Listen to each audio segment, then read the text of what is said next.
বিয়ের পর প্রথম শ্বশুরবাড়ির সব কাজকর্ম যখন শিখতে শুরু করলাম, তখন সবসময় মনে হতো বাবার বাড়ির জীবনটাই ভালো ছিল। এটা আমাদের মেয়েদের সবারই অনুভূতি। এই একটা অনুভূতিতেই আমরা মেয়েরা হাজার বছর বাঁচতে পারি। আমাদের মেয়েদের যতটা সহ্য ক্ষমতা শ্বশুরবাড়িতে টিকে থাকার জন্য, একটা ছেলের যদি এই সহ্য ক্ষমতা থাকতো, তাহলে শ্বশুরবাড়িতে এতদিনে অনেক কিছু হয়ে যেত। কেমন আছেন সবাই? আশা করি সবাই অনেক ভালো আছেন। আমি শম্পা। আপনাদের ভালোবাসায় এবং ভগবানের আশীর্বাদে আমরাও অনেক ভালো আছি। এদিক দিয়ে দুপুরের রান্নাবান্নার আয়োজনও তো করতে হবে, যেহেতু দুপুর হয়ে যাচ্ছে। টাটকা টাটকা মাছগুলো দিয়ে দুপুরের রান্নাবান্না করবো। আর আপনারাও দেখবেন আমি কিভাবে আমার রান্নাগুলো করি। তো চলুন, যে কথাটা বলছিলাম, একটা মেয়ে যখন বিয়ে হয়, বিয়ের পর সবারই মনে হয় বিয়ের জীবনটা মনে হয় অনেক শান্তি। কিন্তু বিয়ে করার পর বোঝা যায় আসলে বিয়ে মানেই কিন্তু অনেক বড় দায়িত্ব নেওয়া। কারো কারো জীবনে হয়তো এই দায়িত্বটা অনেক পরে নিতে হয়, কিন্তু কারো কারো জীবনে আমি দেখেছি বিয়ের পরের দিন থেকেই রান্নাঘরে রান্না করতে হয়।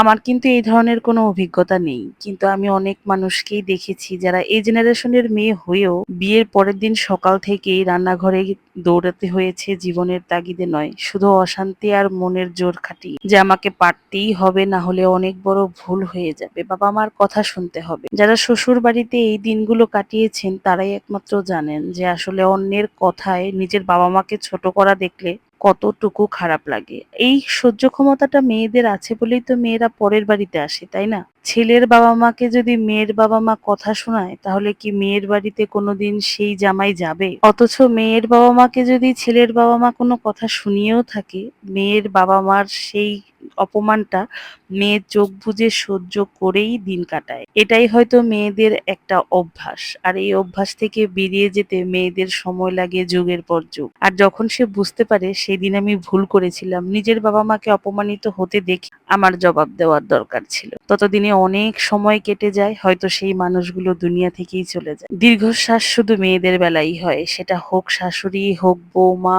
হোক নিজের মা, হোক মাসি, হোক পিসি, হোক যে কেউ। আমি শুধু মেয়েদেরকে একটা কথাই বলবো, অপমান সহ্য করে কাউকে বড় করার চাইতে অপমানে রুখে দাঁড়ান। কোনো দিন কোনো জায়গায় ছোট করবেন না নিজের বাবা মাকে, কারণ আপনার বাবা মা হয়তো সবার বাবা মার মতন অতটা ভালো না হলেও তারা তো আপনাকে জন্ম দিয়েছেন।